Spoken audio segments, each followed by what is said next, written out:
由小牛顿幼儿园的小朋友所早来鼓吹又充满活力的表演，为21日活动揭开序幕。搁剩无到1个月就要过年啊！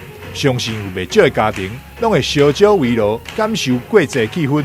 不过，其实社会上阁有一群需要帮忙的人。离华山基金会每一档拢会为独居长者来募集年菜，但因为疫情的关系，是相当的无容易。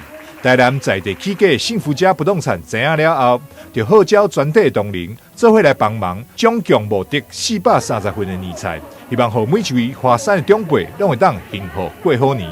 幸福家落脚于台南，那这几年不遗余力的回馈这一块土地以及人文。那我们自成立来，致力于社会公益以及学术赞助，还有环保行动。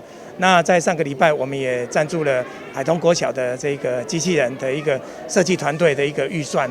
那这几年我们也非常投入的社会公益，那也俨然形成了我们的一个企业的一个文化。受邀出席的市长黄伟哲更为长辈一一爱菜，气氛是相当的温馨。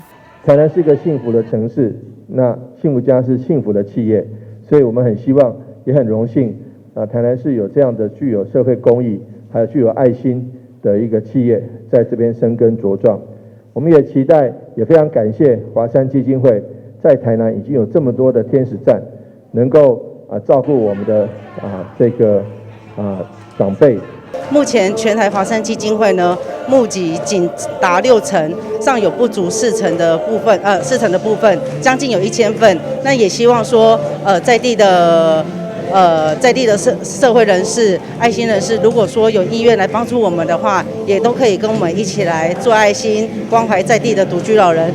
目前距离年菜目标，阁有欠缺将近1000份。基金会希望大家拢会当发挥爱心，借由社会各界帮忙，让独居长者伫过年时阵会当享用到澎湃阁温馨的年夜饭。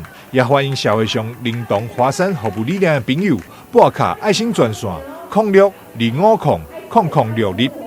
台南新闻张硕维采访报道。